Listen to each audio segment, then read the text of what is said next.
Salut les amis, bienvenue dans le Training Therapy Podcast, un podcast destiné à tous ceux qui ont soif d'apprendre et de se développer à travers des réflexions et des parcours inspirants. Je m'appelle Thomas, je suis kinésithérapeute et préparateur physique et je suis quelqu'un de passionné par le travail et par tout le développement personnel et physique lié à ce travail, que ce soit dans le sport ou dans l'entrepreneuriat. Dans ce podcast, je vous partagerai mes réflexions autour du sport, du travail et de l'entrepreneuriat, mais j'interviewerai aussi des acteurs du milieu sportif et du milieu de la santé qui auront des expériences pertinentes à vous partager. Je vous laisse découvrir le podcast du jour et je vous souhaite une excellente écoute. Salut les amis, j'espère que vous allez bien. Bienvenue dans ce nouvel épisode de podcast. Aujourd'hui, c'est un épisode très spécial. Je ne sais pas exactement quand je vais le sortir encore. Je n'ai pas la date, donc je ne sais pas à quel jour vous allez écouter ça. J'accueille un invité qui est très différent des autres dans le sens où vous attendez absolument pas à voir ce genre de personnes sur le podcast. Et on va voir dans cet épisode que c'est important de ne pas forcément juger du premier coup d'œil, on va dire, de voir un petit peu ce qui se cache derrière pas mal de choses. Et du coup, c'est avec grand plaisir que j'accueille un de mes amis d'enfance, Zoubir Bouzidi. Zoubir, merci de venir sur le podcast. Je te laisse te présenter vite fait ou je le fais? Merci à Vas-y, je toi, te laisse te Thomas. présenter. Je te laisse te présenter. Ça marche. Alors, moi, je m'appelle Zoubir. Pour ceux qui me connaissent, je suis ex-policier. J'ai 26 ans. Je vis en région parisienne. Je me suis fait connaître pour des raisons, pas pour les bonnes raisons à la base. Voilà, j'ai fait de la télé-réalité. Je suis très actif sur les réseaux, notamment Instagram et TikTok. Et je me suis fait connaître en tant que candidat de télé, créateur de contenu. Et entre autres, par rapport à ma polémique que j'ai eue dans la police, vu que je me suis fait révoquer de la police il y a quelques mois. Donc voilà, et actuellement, je vis de mon activité sur mes réseaux sociaux et voilà, je pense avoir fait le tour, là, pour grosso modo.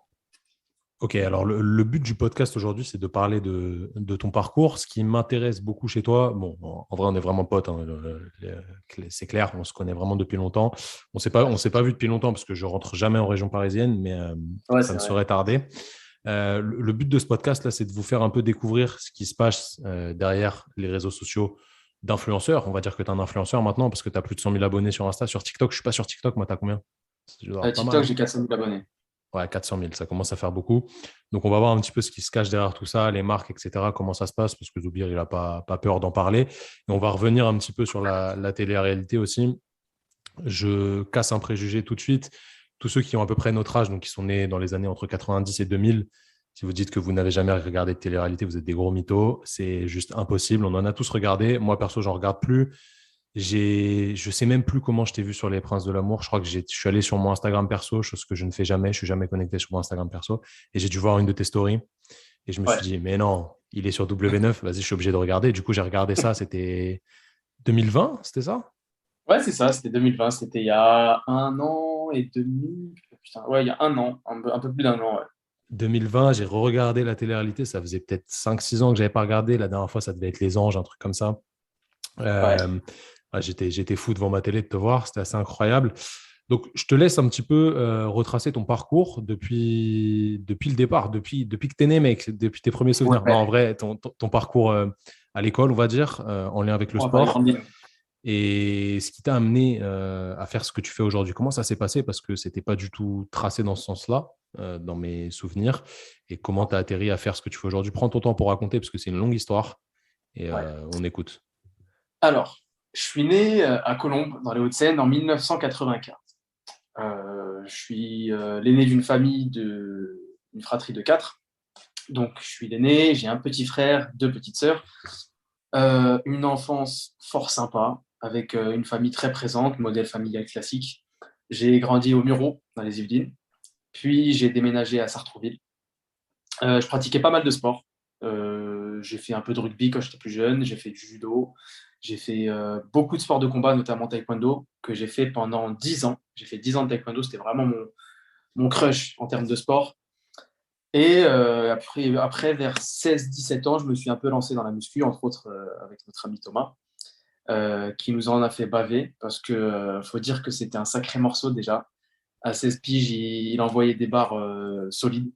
Attends, C'était un sacré morceau. je viens de capter un truc là. Je suis allé dans les mails que je t'ai envoyés pour le call là. Et je me suis Ouais, rendu compte que je t'avais envoyé un programme de muscu en 2015 ou 2016. Je ne sais pas si tu te rappelles de ça. ouais. Je Ouais, t'avais fait un ouais, ouais, programme. À l'époque, je n'étais même pas diplômé et je commençais déjà à faire ça. Bon, bref, c'était un aparté, mais j'avais complètement ouais. zappé, tu vois. Et je l'ai regardé, franchement, c'était carré, hein. C'était assez carré ce que j'avais Tu fait. sais que c'est une sorte de half body, c'est ça que tu m'avais envoyé. Exactement. Ouais, tu sais que de temps en temps, je vais checker. C'est l'un des seuls mails qui me reste de 2016, tu sais que j'ai archivé. Et de temps en temps, quand j'ai envie, quand je stagne un petit peu sur mes programmes, je vais checker. Et puis, je me le refais sur quelques séances, histoire de relancer un petit peu la Excellent, machine. excellent, excellent, excellent. C'est carré. Donc, j'en étais où? Je disais que tu étais un sacré morceau et que j'avais commencé la muscu, entre autres, avec toi, des amis qu'on avait en commun, David, Thiago, Elfried. Enfin bref, on avait une petite clique avec qui on s'entraînait. Et ça, c'est à l'époque où j'étais au lycée. À ce moment-là, je vivais à Sartrouville, j'étais au lycée Évariste-Galois et j'avais 16-17. Et il me semble que j'étais en première SES. Alors, il faut savoir que moi, j'ai fait un bac ES, mais j'étais déjà en première S. C'est-à-dire qu'au bout du premier trimestre, j'ai voulu changer de filière parce que j'étais claqué en maths et en sciences. Je ne sais pas pourquoi je suis allé en S, peut-être parce que mon père m'a dit va en S. Donc, j'ai bifurqué et je suis allé en ES. J'étais plutôt bon élève. Franchement, sans prétention, j'étais plutôt bon élève. Donc, j'étais pas forcément prédestiné à faire de la télé-réalité. Parce que là, il y a une grosse antithèse dans tout ce que je viens de dire là. Même si c'est en train de changer, mais on en reparlera juste après. Donc, j'étais en première, seconde. J'ai jamais lâché le sport pour le coup. Jamais, jamais, jamais. J'ai passé un bac ES où j'ai eu une mention assez bien. J'ai eu en SES la meilleure note de l'Académie des Yvelines, vu que j'ai eu 18 en SES, je me rappelle. Et vu que j'avais pris spé Sciences Po et j'avais eu 19, ça m'a fait arrondi au supérieur 19. Donc meilleure note de l'Académie. Très insolent aussi parce que j'étais pas allé au cours de mon prof de SES, Monsieur Koubi. Belle enflure, Monsieur Koubi, désolé. Donc j'étais pas allé à ses cours et j'avais tout révisé à la maison. J'ai eu la meilleure note. Donc au final, j'étais assez fier de mon parcours. Et là, tout est parti en vrille après. Je suis parti en Hippocagne. Ça te parle, Hippocagne, Thomas? Ouais, moi, alors, pas de fou, mais je vois à Ouais. peu près l'idée. En gros, tu as les prépas sciences, tu as les prépas éco, il me semble, et tu as les prépas lettres. Donc prépa lettres, c'est Hippocagne. C'est 2 années de prépa, Hippocagne calme. Donc pareil, j'ai fait quelques mois d'Hippocagne. C'était assez particulier parce que c'est la première fois que je me retrouvais dans une classe de 32 où on n'était que deux garçons.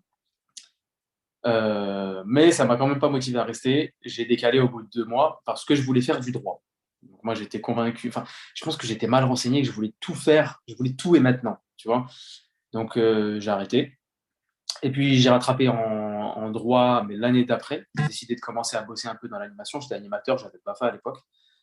Et donc j'ai repris la rentrée d'après en droit. J'étais à la fac de Cergy en L1 de droit. Donc la première année, c'est beaucoup de droit civil, beaucoup de théorie, beaucoup d'histoire. Et j'ai validé le premier semestre. Donc je l'ai validé sans trop de difficultés. Et un jour, je dis à mes potes de la fac, je dis, bon, c'est bon, vas-y, j'arrête, je vais faire autre chose. Je crois que dans mes potes, aucun n'avait validé. Donc ils me disent tous, mais t'es un bâtard, genre toi tu valides et tout, tu te casses et tout, tu fais ça. Et en fait, si tu veux, j'avais vu un forum des métiers, donc j'étais toujours dans le sport. En fait, si tu veux, je pense que j'ai toujours eu horreur de l'ennui. J'ai toujours eu besoin d'un truc physique lié directement ou indirectement au sport, à l'effort physique, quelque chose où tu t'ennuies pas et tu te sens utile. Donc il y a eu un forum des métiers entre-temps dans ma fac de droit. Je pense que s'il y a peut-être que si j'avais pas assisté à ce forum des métiers, je ne serais pas passé par cette case-là, que je vais t'expliquer. Et donc j'ai décidé d'être policier parce que, je sais pas, ils nous avaient expliqué le truc, et puis c'était deux gardiens de la paix, et ça me parlait. Ça me parlait parce que moi, je suis en droit, j'ai envie d'investiguer, j'avais envie de faire de la PJ, je me rappelle à l'époque, pas forcément du terrain, mais j'avais envie de switcher un petit peu. Et je me dis, bon, tu as peut-être l'aspect un peu théorique, l'aspect droit, où tu vas pouvoir mettre en pratique quelque chose que tu kiffes, parce que moi, en soi, je voulais faire de la criminologie après ma licence, et l'aspect physique selon les groupes que tu intègres, bah, tu vas pouvoir mettre en avant tes atouts sportifs, tu vas pouvoir te dépenser, tu vas pouvoir avoir de l'action, ce qui n'est pas donné dans tous les jobs. Donc je me suis dit, pourquoi pas, c'est peut-être un bon compromis. Et puis, vu que j'ai toujours eu ce petit côté scolaire, je me suis dit, je vais rentrer au niveau bac, au gardien de la paix. Et au bout de 3, 4, 5 ans, je vais pouvoir passer les concours soit lieutenant, soit les concours commissaire. Donc, j'ai validé le premier semestre du L1, j'ai arrêté. j'ai passé les concours de la police et pendant un an, j'ai bossé en tant qu'animateur sur ma ville, Sartrouville. Donc, je préparais les concours et j'ai passé les épreuves. Donc, grosse prépa aussi physique pendant un an. Il y avait une épreuve de lutte léger, donc une épreuve de cardio, où tu fais des allers-retours avec une bande sonore qui s'accélère et le but, c'est de suivre la bande sonore pour déterminer je connais pas les termes techniques, mais il y On a va une dire histoire d'aérobie. ta capacité aérobie, ouais. On va dire ça comme Voilà, ça. voilà, Test classique que tout le monde fait, BPGEPS, tout le monde, c'est classique. voilà, c'est ça. Donc il y avait ça, il y avait un parcours d'obstacles. Vu que à l'époque, j'aimais bien, je faisais un peu de parcours aussi quand j'étais plus jeune, donc tout ce qui est agilité, tout c'était grave. Enfin, il y avait même dans les tests de sélection, je prenais mon pied déjà. Donc il y avait, comme je te disais, à Luc Léger, un parcours d'obstacles. Il y avait une enquête de moralité. En gros, ils voulaient savoir si tu avais un casier vierge, si tu n'avais pas eu de bagarre, si tu n'étais pas commu des services et tout. Et du coup, Dieu merci, c'est passé. C'était pas bien parti au départ. on taira ce passage. Ouais. Et puis, tu avais test psychotechnique et épreuve écrite. Bref, donc je passe les épreuves, je les réussis, j'attends ma rentrée, je bosse de nuit, je fais hitch, j'ai vraiment touché à tout. Genre, j'ai vraiment touché à tout en termes de job. Même là, après, plus récemment, ce que je dis pas forcément dans mes ITV, pendant un moment, quand j'étais dans la police, j'ai pris une dispo pour me lancer dans un autre milieu. Et pendant cette dispo, c'était tellement, tellement la galère que j'ai dû bosser à Rungis. Je livrais du poulet. Je livrais du poulet à 3 heures du matin. Je rentrais, je sentais la volaille, tu sais, la peau de volaille. Bref, je touchais à tout. Donc, de là, je valide mes tests, je réussis le concours et j'intègre l'ENP de Nîmes, École nationale de police de Nîmes, en 2017, le 3 janvier 2017. Il y a, putain, il y a 5 ans. Oh, ça passe tellement vite, mais genre quasiment 5 ans jour pour jour, je m'en rappelle. Et donc, je fais ma scolarité de janvier à octobre en 2017. Et bah, figure-toi que c'était la meilleure année scolaire de ma vie. Pourtant, j'ai fait le lycée, j'ai fait l'école primaire, j'ai fait le collège. La meilleure année scolaire de ma vie. J'ai jamais eu une forme physique aussi impressionnante, enfin, en termes de perf. Hein. On courait énormément, on faisait des sports de combat tous les jours. J'ai pas lâché la muscu, j'avais une diète carrée, mais en fait, c'était même pas une diète, c'était carré parce que en termes de rythme imposé, en termes de rythme de sommeil, en termes de rythme d'alimentation, tout était fait en sorte pour que voilà, tu te lèves tôt, tu dormes tôt. Et j'ai jamais eu un rythme aussi réglé. Puis le sud, bon, en général, quand tu te lèves avec le chant des cigales, c'est toujours mieux qu'avec le bruit des klaxons. Enfin bref, une année au top. Je valide mon année, pareil. J'ai rien foutu de l'année, pour être honnête, hein, j'ai rien foutu de l'année. Je me suis reposé sur mes lauriers, mais c'est passé et j'ai été affecté sur le 16e arrondissement. De là, je suis affecté sur le 16e arrondissement. Il faut savoir que la police, c'est un super beau métier. Que ça soit pas je vais dire sur papier, mais même sur le terrain, en fait, c'est un beau métier. En soi, c'est un beau taf. C'est un beau taf. On en a besoin dans tous les pays, c'est un beau taf. Mais moi, je me suis heurté à différents choix de ma part. Tu vois, j'ai fait le choix de bifurquer à un moment. Et je me suis rendu compte que, comme dans plein de corps de métier, hein, après, j'ai envie de te dire, il y avait pas mal de choses qui me dérangeaient et sur lesquelles j'avais du mal un petit peu à faire la passe. À la limite, c'est super égoïste, mais j'ai envie de te dire, en fait, quand ça concerne les autres, tu t'en rends compte, mais c'est acceptable, acceptable. Mais quand ça te concerne toi, c'est différent. Je me suis rendu compte que quand j'ai commencé à m'ouvrir à d'autres milieux, j'ai commencé à être modèle, j'ai fait Mister France, j'ai été dauphin Mister Île-de-France, j'ai commencé à m'intéresser à la photo. Enfin, j'aime pas me cantonner à un milieu. J'ai toujours kiffé, genre, tu vois, être polyvalent, avoir un éventail comme ça. C'est peut-être un besoin de me rassurer, hein, mais j'aime pas rester que dans un milieu et me dire, si demain j'ai plus ça, je fais quoi. C'est comme ça, tu vois, c'est comme ça. Et donc, j'ai commencé à toucher à d'autres milieux et j'ai commencé à voir les critiques. Bon, les critiques, tu en auras partout. Mais quand les critiques viennent de tes collègues, avec qui, parce que dans la police, tu noues un rapport assez particulier avec tes collègues, c'est que vous vous mettez en danger ensemble, vous sauvez des vies ensemble, vous voyez des horreurs ensemble, vous voyez des jolies choses ensemble. Après le taf, vous allez boire un coup ensemble. Enfin, il y a un rapport très comme ça. Et je me suis rendu compte que ce rapport-là était super dangereux parce qu'à partir du moment où tu sors de ce truc-là, si tu ne vas plus boire des verres avec ta brigade, si tu n'as plus les mêmes centres d'intérêt, si tu n'as plus cette pensée unique, enfin, voilà, c'est mon avis, c'est foutu. Il n'y aura plus personne pour t'aider, il n'y aura plus personne pour te défendre, enfin bref. Donc moi, j'ai commencé à me détacher à ce moment-là, j'ai eu des soucis avec ma hiérarchie, et j'ai eu des soucis avec ma hiérarchie à partir d'un moment clé. C'était un moment où j'ai fait un accident de moto. Donc j'ai fait un accident de moto. Je me suis... C'était en service ou c'était... C'était hors service, je vais t'expliquer. Il y a eu une première blessure hors service, je fais un accident de moto. Et donc pareil, comme je te disais, à l'époque, on allait toujours boire des verres avec les collègues et tout. Donc, 2-3 jours après l'accident, j'ai une attelle, j'ai des pizzas, des croûtes de partout. J'ai eu une fracture d'un petit os au niveau de la cheville, je ne saurais pas te le nommer. J'ai eu une entorse du genou droit, bien amoché du côté droit. Et donc, je vais boire un verre avec ma brigade et mon chef de brigade. Et mon chef de brigade me dit, en fait, si tu veux, à cette époque-là, tu aimes tellement ton travail que tu fais passer ta vie avant tout. Enfin, et je pense que c'est la connerie à ne pas faire. Tu vois, moi, en fait, je ne sais pas faire les choses à 70%, je les fais à 300%.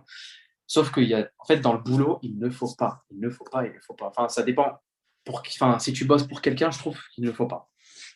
Bref, et le gars me dit, putain, en plus, c'était en plein été. Il me dit, on est un petit peu en galère, il y a des congés, j'ai besoin que tu reviennes plus tôt que prévu.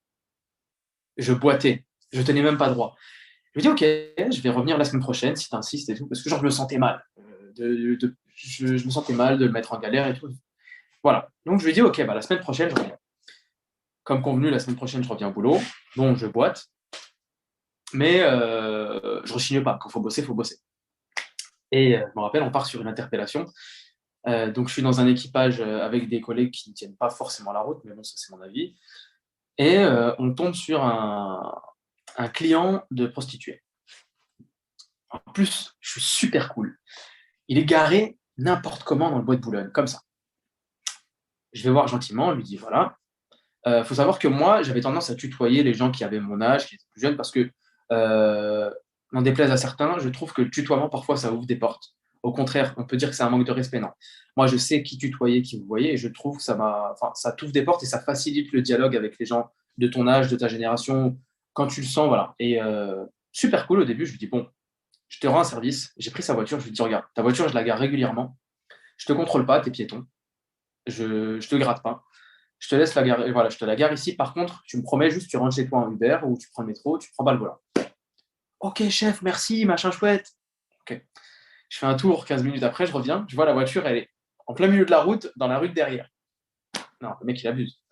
Donc je descends pour le contrôler. On procède au test. On se rend compte que le gars est positif à toutes sortes de substances. Donc, dès lors, cadre d'interpellation, heure d'interpellation. Voilà, monsieur, vous allez devoir nous suivre. Il faut savoir que les menottes, je rentre dans les détails techniques, mais il faut savoir que les menottes, tu peux, si tu crains pour ta sécurité ou si tu crains la fiabilité de la personne. Donc, je lui dis, bon, je te menotte pas, tu viens avec nous et tout. Et puis, au moment de le tirer, il arrache le bras, le gars, et il dit, ouais, laisse-moi, je vais aller pisser. Bref, on la connaît. Le mec qui va aller pisser dans les bois, il étale, après, tu le rattrapes plus. Et il faut savoir qu'à ce moment-là, je gérais tout seul la situation. Mes deux collègues étaient là sans être là. Et je boitais, je sortais d'un accident qui était frais de moins d'une semaine. Et à ce moment-là, ça part en vrille avec le gars, il commence à me mettre une droite. Donc là, il faut gérer, il faut faire le taf. Et en fait, si tu veux, tout seul et à plusieurs, c'est super difficile. Et c'est là que justement que mes années de sport m'ont aidé, parce que moi, j'ai fait essentiellement des sports de combat. Gérer un mec tout seul, c'est compliqué quand tu es blessé encore plus. Tu vois, donc je galère à le ceinturer et tout. Puis bon, faut y aller un peu, faut y aller. Ça part un peu au sol, ça envoie des mandales, ça reçoit des mandales, mais bon, t'as pas le choix parce que c'est difficile, c'est très très très difficile. Souvent, on juge les vidéos qui fuitent, etc. sur les interpelles, mais c'est super super difficile de maîtriser un mec tout seul. À trois, tu peux le plus proprement possible, mais tout seul, c'est très très très dur. Bref. Ouais, Donc à ce moment-là, tu veux dire le maîtriser sans lui faire mal, sans la mocher, quoi. c'est ça, parce que tout Parce seul que en un bon, contre un, on va pas se mentir, hein, pour tous ceux qui font des sports de combat qui nous écoutent, maîtriser un mec qui est potentiellement bourré, etc., en la mochant, c'est pas forcément très compliqué. En faisant gaffe, c'est un peu plus dur, je pense.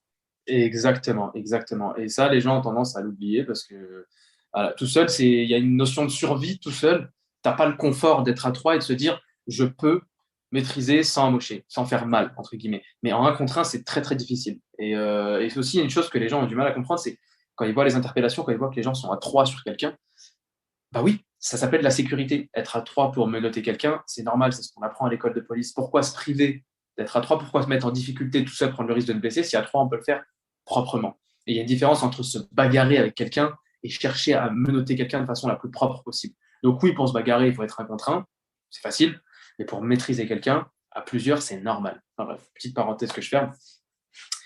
Donc à ce moment-là, je rentre, donc je lui aurais dit, voilà, en off, hein, je dis à mes chefs de brigade, voilà, vous avez vu l'équipage dans lequel vous m'avez mis, vous savez que j'étais blessé, bon bah, je lui dis là je me suis refait mal en fait, si tu veux, j'ai chuté avec le gars au sol et je suis retombé sur le genou. Donc je leur dis, je vais être obligé de m'arrêter. Je me rappelle, ce jour-là, on était en troisième jour. J'étais en cycle 4-2, c'est-à-dire 4 jours de taf, 2 jours de repos. Et donc, je finis la vacation au poste, au planton. Au moins, je suis debout, je me fais pas mal, j'accueille le public. Et mon chef de brigade passe en sortant. Il faut savoir que le mec, il sortait, si c'était pas pour aller au bar d'en face, il sortait une fois dans la journée. Lui, moi, il en foutait, mieux se porter. Et le mec sort et il me dit, bah, Dobby, tu t'es retrouvé en forme lundi, hein. Je dis pardon. Je dis attends. Je lui dis, c'est pas pour manquer de respect, hein. Et je lui dis là, je finis la vacation. Parce que justement, encore une fois, j'ai voulu les arranger, je voulais pas les mettre dans la merde. Parce que la journée n'était pas finie, donc je voulais pas faire rappeler quelqu'un ou quoi. Je lui ai dit, bon, là, je finis la vacation ici pour vous arranger, je me mets au poste. Mais à partir de demain, je me mets en arrêt, j'ai pas le choix, je boite, il faut que je me soigne. Ah putain, tu fais chier, non, je sais pas quoi. Ouais, ça commence à partir en couille. Donc déjà à ce moment-là, ça a commencé à être conflictuel. Et il faut savoir qu'à ce moment-là, j'avais déjà un pied dans le milieu, entre guillemets, de l'influence. J'avais des amis influenceurs, candidats de télé, etc. C'est jamais un truc qui m'a fait changer ou qui m'a fait me sentir différent, parce que soit des connaissances, soit on s'en fout des connaissances. Enfin, c'est pas tes connaissances qui font ce que tu es. Mais j'ai ressenti une sorte de jalousie à côté, à mon commissariat, parce qu'en mon absence, bah forcément, je sortais moins avec eux. Et si tu veux, à partir du moment où j'ai coupé ce contact, ce lien, et que j'ai noué des liens avec d'autres gens, ça a pas commencé à, ça a commencé à sentir mauvais. Ça a commencé, je t'ai dit, hein, quand tu penses différemment, voilà, on te sort du truc et c'est ça qui est dommage. Il y a un système un peu de pensée unique dans ce corps de métier, dans ce genre de corps de métier, qui fait que quand tu sors du truc, c'est très compliqué de maintenir un rapport s'il n'est pas toxique. C'est comme les relations de couple qui sont toxiques. Et ben là, c'est une relation professionnelle toxique. Si ce n'était pas le cas, il n'y aurait pas autant de suicides dans ce genre de corps de métier tous les ans et de gens qui se plaignent. Il y en a énormément, mais bon. Et donc, à partir de ce moment-là, moi, je fais ma vie de mon côté. Je reviens, je me reblesse là, parce que je suis parti au carton avec un gars, pareil, parce que le gars menaçait de sortir des geôles. Enfin, si tu veux, la geôle était pétée, et le gars est sorti de la geôle et il allait sortir. Qui est allé au carton, c'est Bibi, parce que c'est pas en appelant, enfin, bref, à partir du moment où tu es habilité, on est deux, le gars est là pour fuir, bah, faut s'en occuper, faut pas appeler à l'étage que le PJ descende. Il y a des notions d'urgence à gérer, à traiter. Donc, moi, je gère ça part au carton.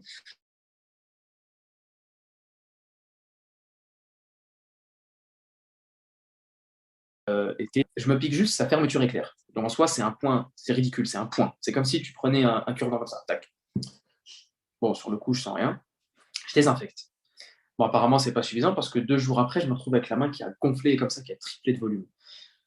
Des douleurs qui me montaient mais jusqu'au cou tellement ça faisait mal. Donc j'ai dû aller à l'hôpital.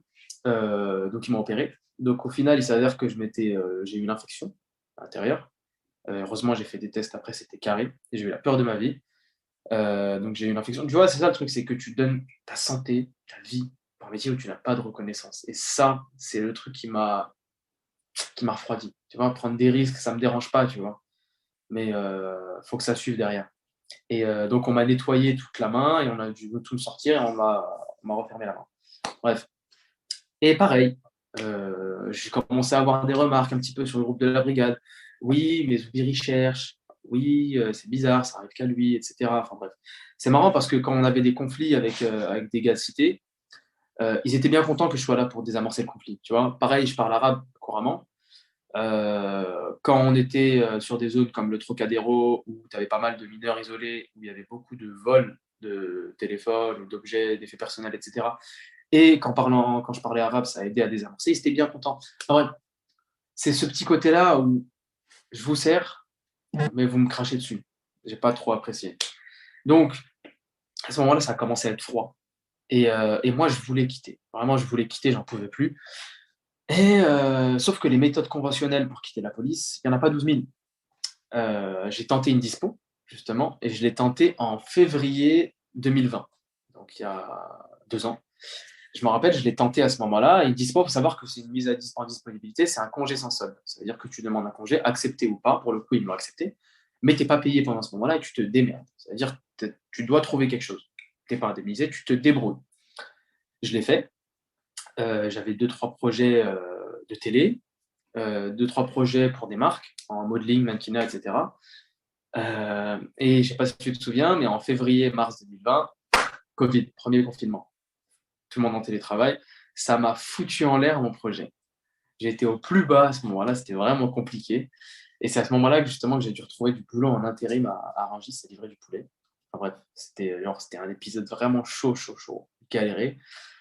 Et au bout de quelques mois, je me suis dit, bon, de toute façon, en fait, je vais pas te mentir, je suis revenu dans la boîte, dans la police, je suis revenu par souci alimentaire parce que ça marchait pas, mes projets, je suis tombé à la mauvaise période et je me suis dit, bon, bah, ok, bah, t'es fonctionnaire, t'as une sécurité, reviens. Mais quand tu reviens dans un boulot, mais que t'aimes plus ce boulot et que tu reviens par contrainte, en général, la suite, c'est jamais ouf. Donc, je réintègre en mai-juin 2020. Et entre-temps, j'avais passé des castings de télé à ce moment-là, enfin quand j'étais en dispo, donc vers mars, et je commence à avoir la réponse. Donc je reviens au boulot, on me change de brigade. Ça se passe mal dans ma nouvelle brigade parce que on m'accueille sur comment ça s'appelle, des préjugés. Donc c'est pas sain, c'est pas fluide, c'est le commissariat que je connais déjà, mais on m'a changé de brigade, donc en général, qui dit changer de brigade dit il y a eu un souci. Bref, j'intègre le truc, ça se passe pas bien. Et puis là, je suis en arrêt de travail plusieurs fois pour pour dépression, tout simplement. D'ailleurs, j'ai revu des photos hier de cette période. Qu'est-ce que j'étais maigre, qu'est-ce que j'étais fin. Ça se voit que j'avais arrêté le sport à ce moment-là. Et donc, on me rappelle pour un tournage. Et, euh, et j'ai tout essayé à ce moment-là. Je me dis, j'ai essayé la dispo pour quitter. Euh, j'ai essayé de le faire sur mes congés, j'ai pas pu. J'ai essayé de communiquer avec ma hiérarchie, j'ai pas pu. Le discours était vraiment rompu avec ma hiérarchie. Et pour démissionner de la police, il faut que je leur rembourse 11 000, 12 000 euros, soit en gros les frais de scolarité. En gros, je dois rembourser le coût de la scolarité. Bref, moi je suis pas bien, je suis chez moi, on m'appelle pour ça. Je me dis c'est peut-être une opportunité. Euh, alors j'ai fauté ou pas, bon, c'est pas à faire, mais je suis Ouais, parti quitter un alors tournage. de toute façon, c'est pas vraiment la question là, tu vois. Toute cette histoire, tu en as parlé des milliers de fois. Ouais, voilà. C'est le contexte était comme ça. Si c'était à refaire, c'était pas à refaire. Tu as saisi l'opportunité, c'est comme ça, c'est fait, c'est fait. Voilà. Là n'est pas la question. Est-ce qu'à ta place, les gens auraient fait pareil? C'est toujours difficile de dire. Combien ils te proposaient cette télé-réalité-là en termes d'oseille par rapport à tu vois, ce que tu devais rembourser pour pouvoir quitter? Alors, il faut savoir que en termes de rémunération, ça ne propose pas grand-chose. La première télé ne propose jamais grand-chose. C'est le tarif syndical journalier. C'est-à-dire que j'étais payé entre 80 et 100 euros la journée. Fais le calcul, j'ai fait 4 jours. J'ai fait 4 jours de tournage, donc ça fait à peu près une semaine et demie de diffusion. J'ai fait 4 jours.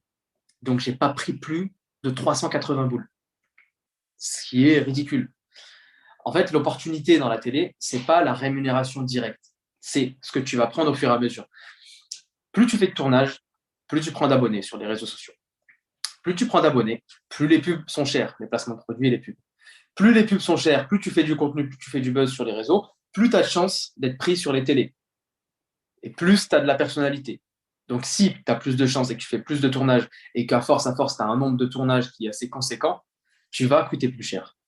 Tu vois ce que je veux dire? Donc, c'est vraiment le après. La télé, c'est comme un investissement. Tu mises sur le après.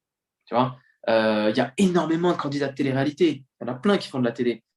Mais combien en refont? Combien sont repêchés? Combien ont le profil? Combien ont de la perso? Il n'y en a pas énormément. Il y a des prétendants tous les ans, il y en a énormément. Donc en soi, ce qui m'a été proposé financièrement, c'était pas ouf. Mais j'ai pensé au après, tout simplement. Ok, donc après, il s'est passé ce qui s'est passé. Si je résume rapidement, en gros, tu n'avais pas le droit de faire la télé-réalité parce que tu étais encore dans la police et il y avait des clauses à ce C'est ça. sujet-là. Au final, tu as pu quitter la police. Bah, au final, quand j'ai eu ma polémique, quand ça s'est su que j'étais en tournage, je suis passé Alors, sur. ouais, pour ceux qui ne savent pas, tu es passé sur Touche pas mon poste, qui est quand même, qu'on aime ou qu'on n'aime Voilà. pas, la plus grosse audience En termes d'audience, c'est française. balèze. C'est des séquences qui sont courtes. Donc, dans mes souvenirs, tu n'es pas resté hyper longtemps. Tu as pu t'expliquer vite fait. Il y avait des chefs de la police en face ou des trucs comme ça. Bon, c'est jamais cool pour toi. Au final, ça s'est pas si mal passé dans mes souvenirs. Ouais, je suis tombé face à l'ancien directeur du RAID. Et, euh, et en fait, si tu Alors, veux, tu vois, moi, déjà, ça n'a aucun sens. ouais, genre, enfin, je j'ai pas vu le lien. Enfin, moi, si tu veux, j'étais pas prêt à l'ampleur. Ça. En fait, moi, je me suis vu dans les journaux.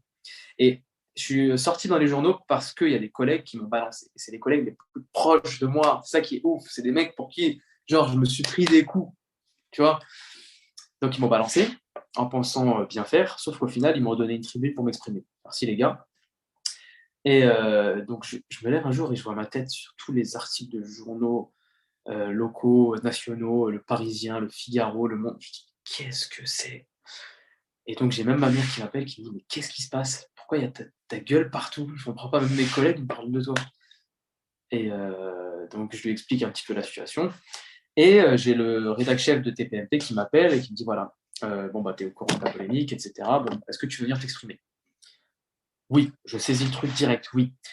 Oui, pourquoi? Parce que si je ne parle pas, je passe pour un débile. Excuse-moi du terme, mais je passe pour un débile de télé-réalité parce qu'il ne faut pas se mentir, dans le cliché, dans l'inconscient collectif, un candidat de télé-réalité, c'est quelqu'un de débile, décervelé. Et je les comprends, ces gens.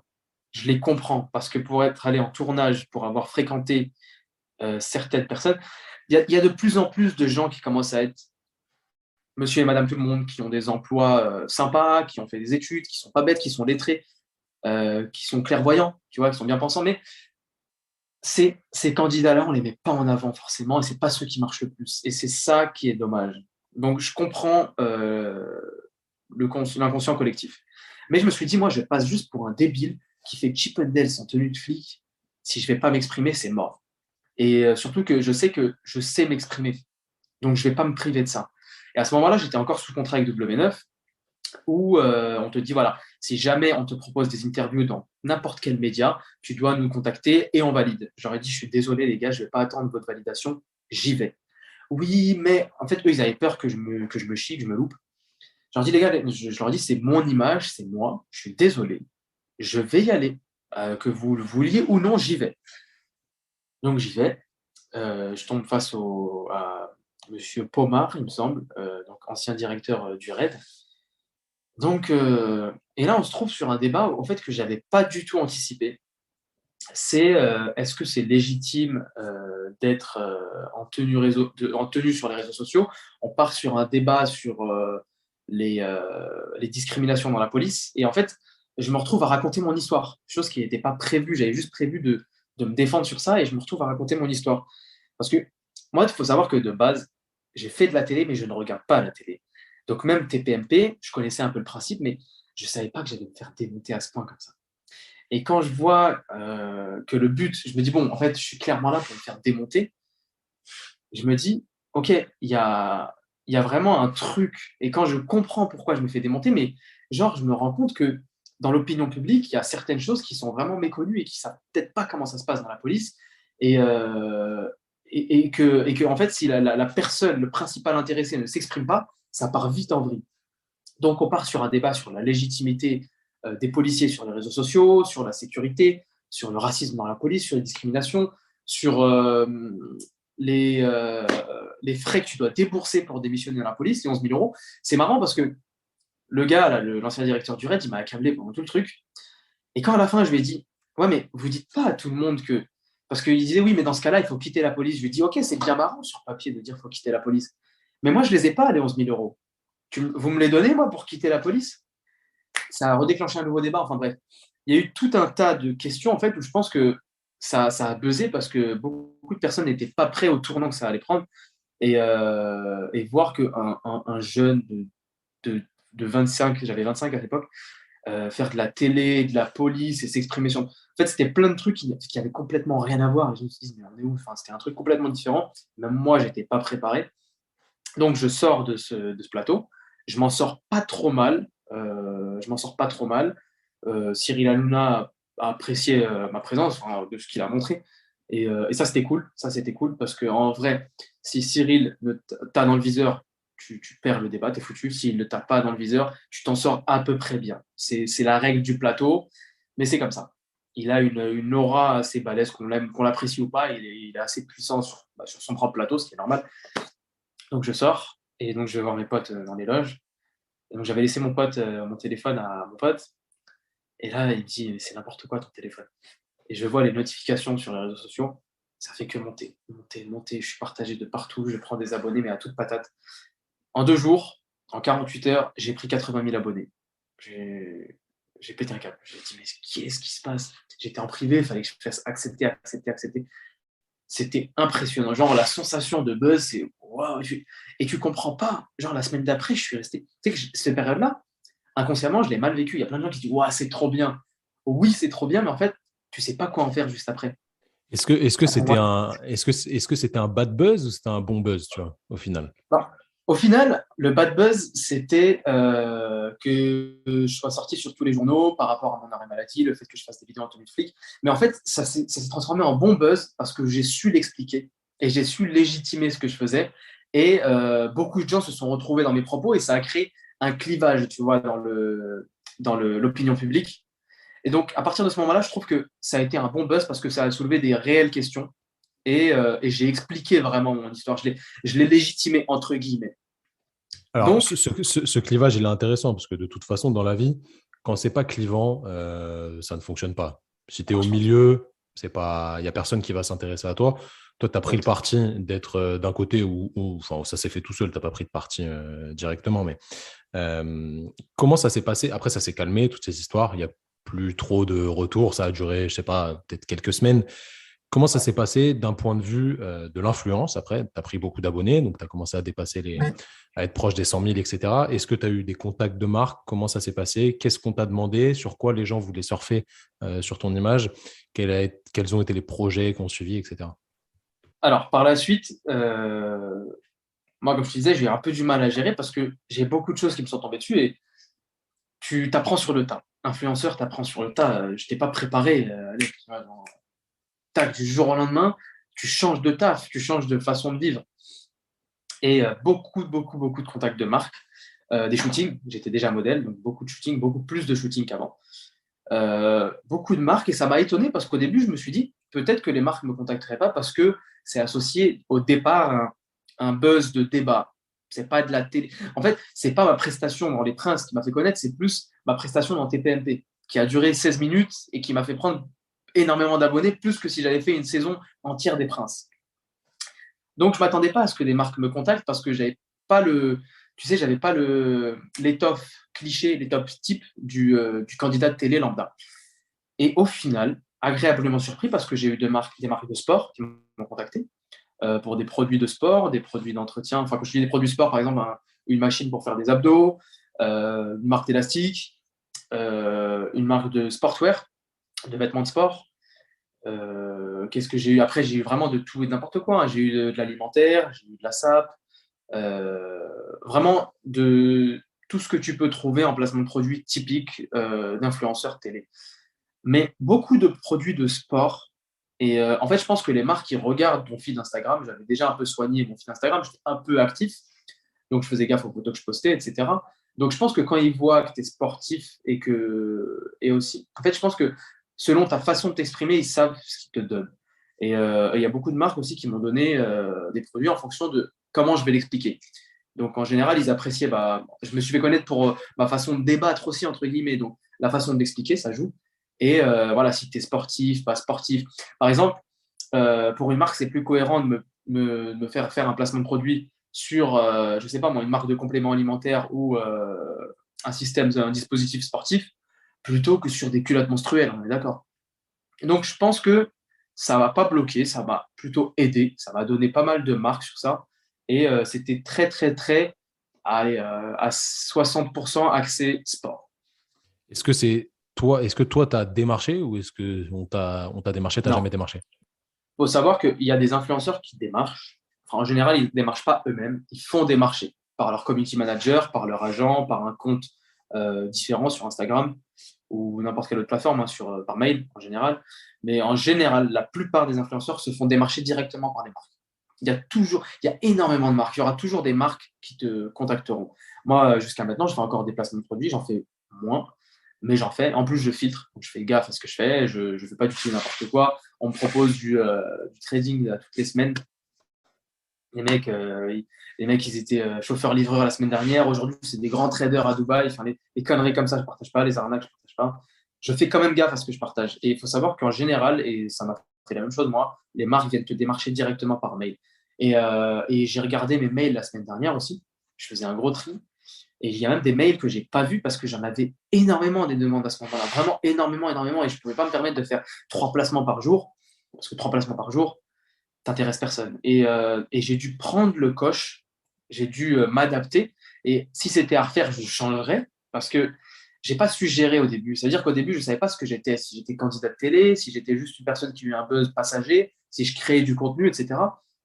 Et donc, faisais juste des stories et des placements de produits. Et avec du recul, j'ai pris en maturité et je me suis dit, putain, c'est pas bon ça. C'est pas bon parce que tu proposes rien à ta communauté, à part des placements de produits et des stories. Ouais, super, je suis à tel endroit, je suis à tel endroit. Les gens s'en foutent. Les influenceurs de télé, il faut savoir que maintenant, ça marche beaucoup moins. Ce qui marche le mieux, d'où justement le fait que je sois plus actif sur TikTok, c'est la création de contenu. Donc, je me dirais peut-être pas influenceur, mais créateur de contenu. J'ai pas la prétention de dire que j'influence des gens, mais je crée du contenu, je fais des Moi, vidéos.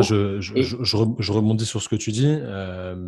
Nous, on bosse avec des marques. ouais, On a des demandes régulières de marketing d'influence qu'on répond même pas parce que ça nous intéresse absolument pas.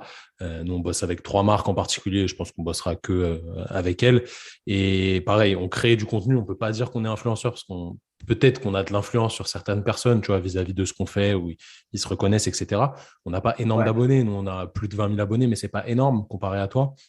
Et en fait, on crée du contenu qui fait adhérer nos abonnés au contenu qu'on propose, qui est potentiellement en lien avec les produits qui sont vendus par ces marques-là, mais c'est des produits en lesquels on croit. Tu vois. Alors, moi, jamais de la voilà. vie, je vais vendre un truc auquel je ne crois pas. De toute façon, ce n'est pas ma rémunération principale, à l'inverse des influenceurs à proprement parler, où c'est leur rémunération principale. Moi, ce n'est pas le cas.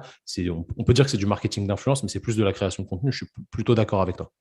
Ouais, tu vois, par exemple, ce que tu fais, toi, je trouve ça super respectable. Parce qu'il y a je vois un petit peu, il y a une sorte de communauté, il y a un engouement, il y a une passion commune. Tu vois, c'est des gens qui sont là autour d'un thème principal, déjà, c'est le sport. Il y a une passion commune, il y a des gens qui croient en ce que vous dites parce que vous êtes légitime d'expliquer ce que vous expliquez et de former ce que vous formez et de produire ce que vous produisez. Enfin, il y a une sorte de légitimité et comme tu as dit, tu ne parles pas d'une marque dans laquelle tu ne crois pas. Et ben, c'est ça, en fait, vers lequel j'essaye de tendre, moi, pour casser un peu cette image-là. C'est je crée mon contenu, je parle avec ma communauté, je partage quelque chose avec eux, et je ne parle que de choses que j'utilise moi. C'est-à-dire que, par exemple, La question là-dedans, c'est est-ce que c'est viable, tu vois? Est-ce que financièrement, tu t'en sors avec ça ou pas? sans langue de bois, financièrement, c'est pas assez. C'est un chemin qui est long. Je vais te donner un exemple d'une journée type, par exemple, là, quand je vais finir ton call, Ouais, j'ai alors ça, c'est intéressant. Tu vas nous raconter un peu ce que c'est là. Je vais dire influenceur, même si je déteste ce mot, hein. La vie oui, d'influenceur ou créateur de contenu. Est-ce que tu te lèves le matin à midi, si on peut dire que c'est le matin, tu vas à la salle faire 2, 3 abdos, après tu fais une petite photo dans la rue de Paris avec des Balenciaga au pied et tu postes sur Instagram, après tu sors, tu vas manger des sushis, tu te rendors tranquille. Est-ce que c'est ça la vie de créateur de contenu ou pas? non, non. Mais je vais déjà faire une nuance avant de t'expliquer. Comme je te disais, il y a une différence qui est en train de s'installer et je pense qu'on s'en rend peut-être pas compte tout de suite, mais on va le voir au fur et à mesure du temps. Les influenceurs télé, la télé-réalité, à mon humble avis, hein, ça marche plus. On fait plus d'audience sur nos propres réseaux qu'à la télé maintenant, sauf TPMP. Euh, quand tu vois que, par exemple, les dernières audiences, la dernière télé, là, le 10 coups parfait qui est sorti, les audiences, c'est 170 000 spectateurs. C'est ridicule. C'est ridicule. Quand tu sais que Les Anges, il y a quelques années, faisaient 2 millions d'audience, c'est rien. Donc avant, les profils télé marchaient. Ils marchaient à toute patate. Ils faisaient des placements de produits, même de trucs à la con. Ça marchait. Maintenant, ils ont tellement merdé, ils ont tellement arnaqué les gens, ils ont tellement abusé à faire des placements nuls, des trucs pas cohérents, que maintenant, ça marche plus. Déjà, ils ne prennent plus en termes d'abonnés. Ils n'ont plus autant d'influence qu'avant. Maintenant, ce qui marche, c'est les influenceurs TikTok. Pourquoi les influenceurs TikTok? Parce que c'est des créateurs de contenu et c'est des gens lambda. C'est des gens qui font pas de télé. Donc, c'est des gens qui bossent à côté, qui ont une vie à côté, auxquels les gens peuvent s'identifier. Ils créent du contenu et ils font ça bien. Et au fur et à mesure, si ça marche, ça devient leur boulot. Donc, il y a vraiment cette dimension de mérite, de travail et de monsieur et madame tout le monde auxquels ils peuvent s'identifier, auxquels ça marche. Maintenant, pour t'expliquer un peu ma journée type, euh, déjà, moi, le luxe, pas mon truc. Genre, les produits de luxe, les chaussures de luxe. Je pense que tu m'as jamais vu avec un produit de luxe, sinon ça venait du schéma. Vraiment. Et encore, j'ai arrêté ça, que Dieu pardonne cette époque-là. Mais ça peut paraître un peu fou, tu vois, parce que c'est ce que les gens aiment voir, en fait, quand ils suivent des personnalités comme toi. Je sais. Et j'ai beaucoup de gens dans mon entourage, pas qui me manageaient, mais qui me donnaient des idées, qui m'ont dit, pourquoi tu fais pas une photo avec telle pièce, on connaît un créateur. Est-ce que Je dis, d'ailleurs, tu as, un manager ou un community manager, quelqu'un qui gère tes J'ai, réseaux ou pas? alors, je bosse solo. Je gère tout seul mes mails parce que si c'est pour donner à quelqu'un d'autre qui fait des fautes d'orthographe, ça sert absolument à rien. Je gère tout seul mes mails, je gère tout seul mes tarifs, gère tout seul mes conditions. Mais j'ai quand même une équipe à côté avec un web designer, avec marketing digital, vers qui je peux me référencer, mais qui ne me force pas. Voilà, c'est moi, je fais le choix de les consulter quand j'ai envie de les consulter. Donc, c'est ça l'avantage, c'est que je tourne avec lui. Je suis quand même bien entouré, mine de rien. Mais voilà, je décide, c'est moi qui prends les rênes de ce que j'ai envie de faire. Et en général, quand on me donne des suppositions comme ça, on me dit voilà, tu devrais faire une pièce comme ça, pourquoi pas une belle paire de chaussures Balenciaga ou un truc plus vite. Je leur dis non, non, non, non. Ouais, mais ta photo fera plus de likes. Je m'en fous qu'elle fasse plus de likes, ma photo. C'est pas moi. Tu vois, c'est pas moi. Genre, je suis incapable de faire un truc qui n'est pas moi. Et moi, je me mets à la place de mes abonnés. Euh, Mettre une photo avec du Louis Vuitton ou du Balenciaga, enfin, moi, ça me ferait pas rêver. Voir un influenceur qui fait ça me fait pas rêver. Genre, pour voir le schéma lambda que tous les influenceurs ont fait, ok, tu as fait une télé, ok, maintenant tu fais des placements de produits, ok, maintenant tu es au restaurant avec telle meuf de la télé-réalité, et tu as pris une photo devant Louis Vuitton des Champs-Élysées, devant la Ferrari, tu as caché le petit logo Louez-moi pendant 20 minutes, et tu as fait un petit coup de face-up dessus, mais tu vas la rendre juste après. Genre, c'est d'un ridicule. Euh, En fait, avant la télé, c'était beaucoup de paraître, l'influence. Maintenant, c'est beaucoup de réel. Et les gens ont besoin de réel. Les gens ont besoin, comme je disais, de s'identifier. Ils ont besoin de réel, ils ont besoin de concret. Moi, je parle avec ma communauté, je fais des débats, je discute, je les consulte, je leur demande leur avis. Je suis quelqu'un de lambda qui hésite à déménager, donc je veux savoir où aller. Je suis quelqu'un voilà, qui veut savoir où aller manger. Donc, je sais que parfois, je suis rémunéré pour aller manger et faire de la pub dans des restaurants. Mais si le restaurant est dégueulasse, je ne fais pas la pub. S'il est à chier, il est à chier. Tu vois, donc, je partage. En fait, je suis vraiment dans cette idée où je partage des bons plans avec ma communauté. Et je ne suis pas dans ce cliché-là de faire comme les gens. Et le problème, c'est qu'il y a autre chose aussi. C'est que, tu vois, les nouveaux influenceurs, les nouvelles influenceuses qui sortent des dernières télés, bah, j'ai capté un petit peu le fonctionnement, le déroulé. C'est que moi, comme je te disais, de base, je ne regarde pas la télé. Donc, je suis un peu, je connais pas le fonctionnement. Et j'ai remarqué en fait le comportement de ces nanas, même en télé, tu les regardes en ITV. En ITV, tu sais, c'est les moments où ils parlent pour commenter une scène en interview. Bah, même en ITV, même leurs séquences, en fait, si tu veux, c'est des fans qui ont des idoles en télé, c'est des fans de télé qui ont regardé la télé pendant toute leur enfance, toute leur jeunesse, et qui veulent reproduire ce que font leurs idoles. Quand une nana qui a un bac plus 5, d'accord, qui bosse, qui est ingénieur, qui est candidate de télé, mais qu'elle dit ah, mais je comprends pas, ornithorynque, ça s'écrit avec un H ou avec un Y. Enfin, qui font exprès d'être bêtes, ou dire ah, mais t'as pas de gel douche. Enfin, tu vois, les phrases toutes faites comme ça, elles font exprès d'être bêtes en se disant ça va créer un mème, Pas ça de va être shampoing. partagé. T'as pas de shampoing, Comme le c'est truc ça. du shampoing. T'as Voilà. pas de Ils se shampoing. disent, on fait exprès de faire des phrases cultes où je fais un peu la débile, parce que le cliché de la bimbo débile, ça marchait. Et en se disant, je vais faire comme mon idole, je vais faire comme Nabila, je vais faire comme Mila et tout, et ça va peut-être marcher. Sauf que c'est du vu et revu et c'est ridicule, ça ne marche plus. Tu vois, quand ils font des jeux de géographie qui demandent la capitale de l'Australie et qu'elle te répond Kaboul, non, arrête, c'est plus drôle, en fait, ça marche plus. Et c'est vraiment des gens qui sont fans et qui reproduisent ce qui se faisait il y a 7 ans, 8 ans, à l'époque où la télé-réalité était à son apogée. Mais ça ne marche plus, clairement. Et je pense Alors, qu'il du faut être coup, soi-même. qu'est-ce qui va se passer pour le futur? Ouais, je suis d'accord, il faut être soi-même. Qu'est-ce qui va se passer pour le futur de tout ça? Qu'est-ce que ça va donner les créateurs de contenu comme toi qui sortent d'un buzz qui t'a fait monter à énormément d'abonnés? Et potentiellement, ces abonnés d'ailleurs ne sont plus. Il y a certains qui se reconnaissent peut-être pas dans ce que tu fais parce qu'ils se sont abonnés pour les mauvaises raisons. J'étais tout à Ouais, l'heure sur ton profil, je regardais, il y a des gens qui mettent des commentaires, je vais dire méchants, mais ouais, de haters, des commentaires qui. En fait, je sais même pas comment les gens ont le temps d'écrire un message aussi long pour dire des trucs qui n'apportent rien à toi, rien à eux, rien à personne. C'est incroyable. Et tu as des gens comme ça ouais. qui sont abonnés à toi. Donc en fait, au final, ils servent à rien, ils te servent à rien, ils servent à rien à personne. Comment ça va être quoi le futur de tout ça là? On préfère la qualité à la quantité. J'ai énormément, énormément de haters. Et je pense que, tu vois, avant de te répondre sur la suite, comment ça va se passer dans le milieu de l'influence, le souci, c'est que j'ai été connu pour plusieurs raisons. Il y a des gens qui suivent des profils Instagram uniquement pour le physique, tout simplement, pour tout ce qui est sport physique. Il y en a qui m'ont suivi pour ma prestation, entre guillemets, en termes de débat dans TPMP. Il y en a qui m'ont suivi pour Les Princes, où je suis arrivé en faisant le guignol. Il y en a qui m'ont suivi pour mes vidéos TikTok en tenue de policier. Donc, si tu veux, j'ai une communauté hétéroclite et qui ne me suivent pas tous pour les bonnes raisons, pour les mêmes raisons, excuse-moi. Donc c'est compliqué de plaire à un public qui a différentes attentes. Surtout que j'ai pas un public jeune comme la plupart des influenceurs, j'ai un public âgé entre guillemets, donc mature. Donc ce que je fais avec eux n'aurait peut-être pas marché avec un public plus jeune. Donc ce que ça marche pas avec le public d'autres influenceurs. Et ils sont beaucoup moins réceptifs aux plateformes produits, aux trucs de gamins. Je pense que c'est plus des gens qui ont suivi mon débat, parce que bah, du coup, 70% de ma communauté, ça vient de TPMP, de ce buzz-là, et donc qui ont adhéré peut-être à ma façon de parler, à ma façon de penser. Donc quand je fais des trucs de gamin, je pense que ça marche pas forcément. J'ai une tranche d'âge entre 20, alors la majorité c'est du 24-32, ce qui est très âgé quand tu sais que chez d'autres influenceurs, la moyenne c'est entre 18-19 ans. Et donc je pense la suite, tu as peut-être dû le remarquer si tu suis, il y a beaucoup, beaucoup, beaucoup, beaucoup d'influenceurs, de candidats de télé qui sont mis sur YouTube maintenant. Comme par hasard.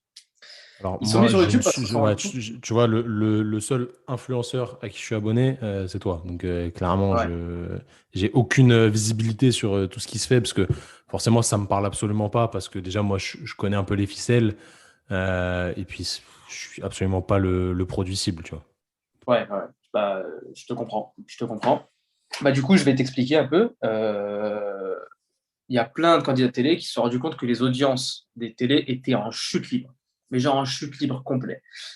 Et donc, les placements de produits ne marchent plus comme avant. Les agences de marketing comme Shona Evans ou Evans ne rémunèrent plus bien. Les salaires ont été divisés par deux, voire par trois pour certains influenceurs. Comme ça, hein, parce que les marques n'ont plus de budget, les marques ne croient plus au placement de produits. Il y a un gros changement sur ça. Et les grosses marques ne bossent plus avec les influenceurs télé, mais avec des TikTokers. Il y a des gamins de 18-19 ans qui sont payés 40 000 euros pour faire une apparition de 10 secondes dans une pub Lacoste. C'est impressionnant. Les grosses marques débloquent des budgets pour ce type d'influenceurs, de créateurs de contenu, des gens créatifs qui vont mettre en avant leur marque. Les influenceurs télé, c'est devenu cheap. Faire un placement de produit en disant coucou mes chatons, j'ai reçu mon dernier string en forme de chat, vous avez un code promo avec Chouin 10. Ça ne marche plus. Genre, c'est plus qualitatif tout ça, ça marche plus. Donc, l'évolution, c'est de se mettre à créer du contenu. Et là, il y a une sorte de sélection naturelle, parce qu'il y a beaucoup d'influenceurs qui ne savent pas faire de contenu, qui sont uniquement candidats de télé. Donc, ils ont un compte Instagram avec énormément de monde, parce que les gens les suivent par rapport à ce qu'ils font à la télé. Donc, s'ils font 2-3 saisons, s'ils font 2-3 tournages par an, ils s'en sortent bien, parce qu'ils restent à la page. Mais s'ils n'ont plus de tournage, ils sont foutus, parce qu'ils ne créent pas de contenu. C'est ça la différence entre un créateur de contenu et un influenceur juste candidat de télé, c'est juste qu'il est candidat de télé. Donc, à part faire du contenu à la télé, en faisant des clashs, en faisant vivre des histoires d'amour, etc., bah, il n'y a rien.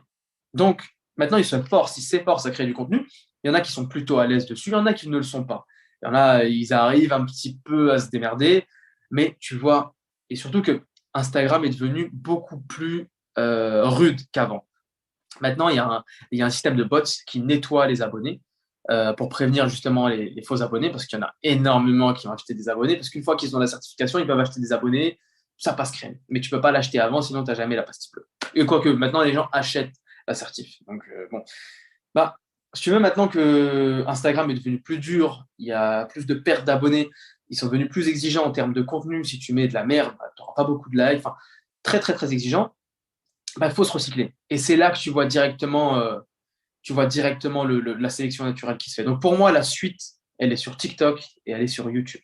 Elle est certainement pas sur Instagram et elle est certainement pas à la télé. En tout cas, je te parle pour les influenceurs. Pour moi, c'est les marques qui ont de l'avenir sur Instagram. Les influenceurs sur Instagram, maintenant, ça va être un petit peu la carte de visite. Mais YouTube, pour moi, c'est l'avenir. Et ça va vraiment faire la différence dans les années à venir. Du coup, tu comptes te lancer sur YouTube?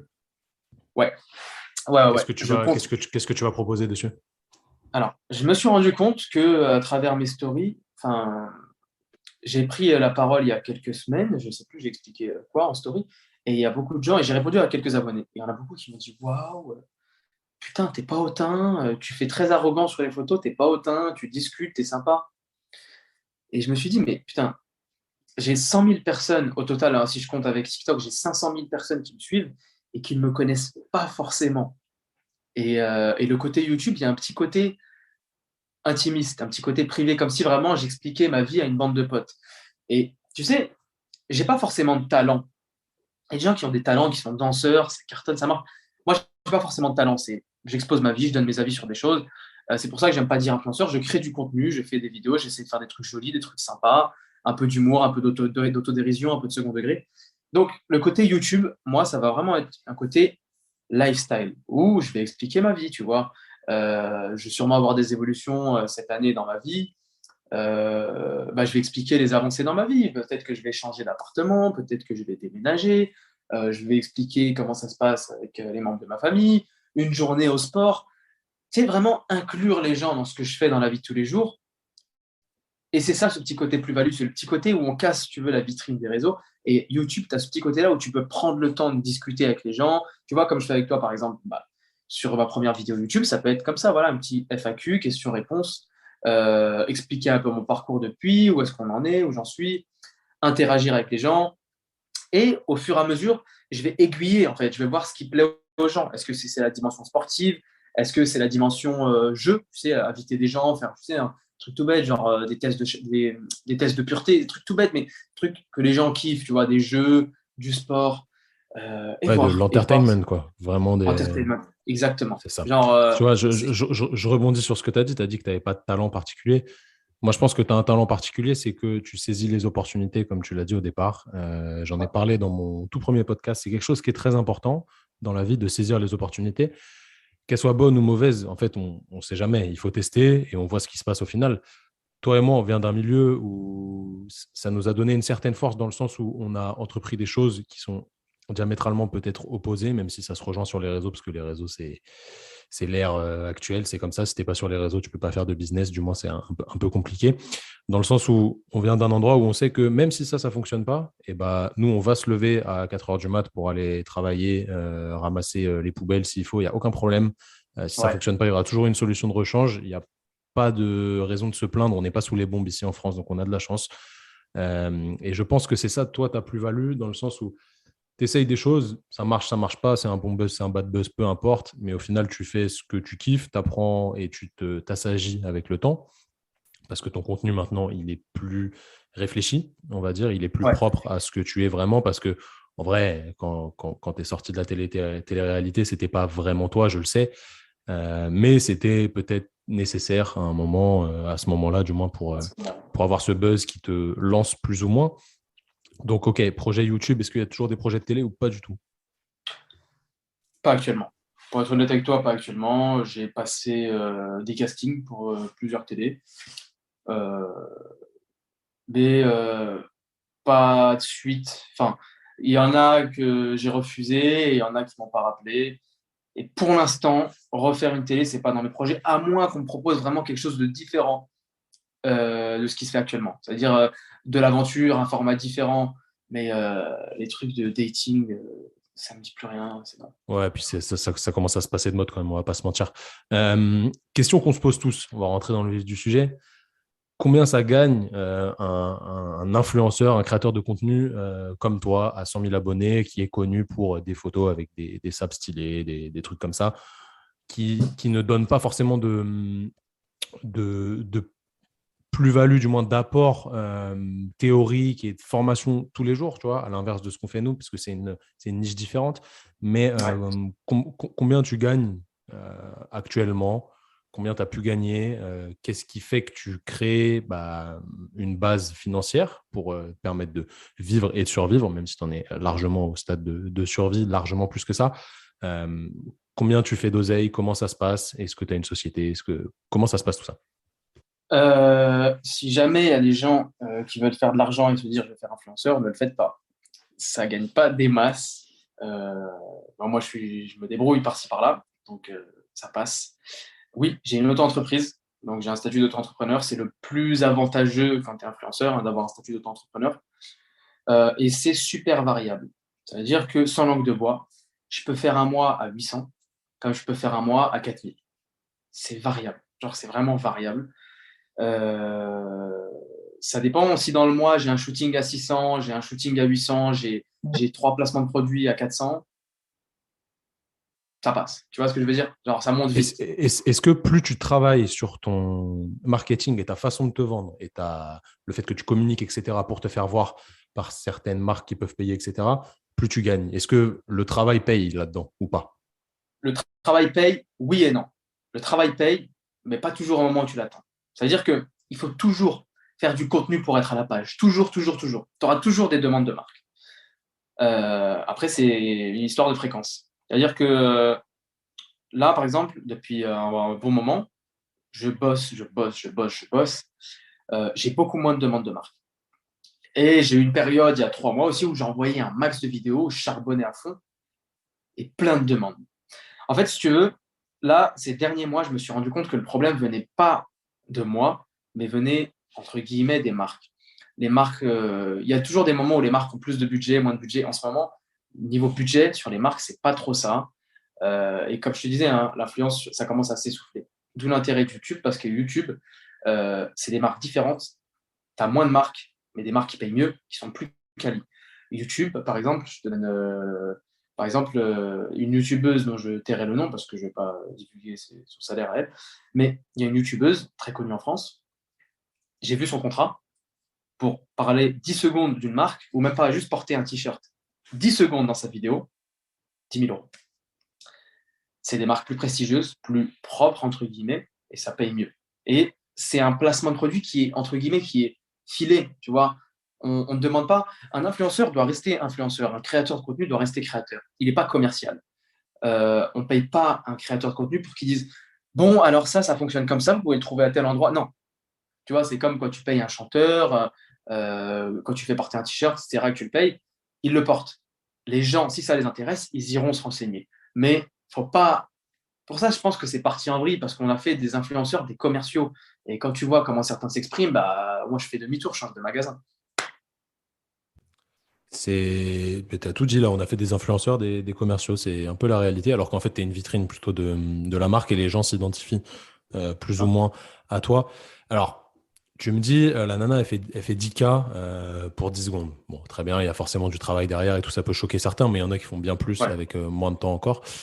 ouais. Il joue beaucoup. Ouais, est-ce que vous êtes bien conseillé là-dessus? Parce que 10K, c'est beaucoup d'oseille. Bien placé, ça fait beaucoup d'oseille. Et tu peux potentiellement, si tu travailles beaucoup pendant un an, je pense que tu peux être tranquille toute ta vie quand tu prends des sommes comme ça. Tu te dis, bah, je taffe un an à fond, je charbonne à fond, je mets tout bien placé d'une certaine manière, etc. Et toute ma vie, je suis tranquille. Alors, il y a toujours mon esprit de business qui revient. De toute façon, c'est un podcast hein, sur le marketing, sur le business digital, tout ça.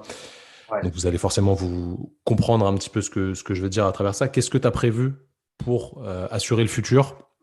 Ou est-ce que tu n'en as rien à foutre du futur et que tu vis au jour le jour? Non, j'ai arrêté de vivre au jour le jour. J'ai arrêté de vivre au jour le jour. Et moi, très honnêtement, le but, c'est.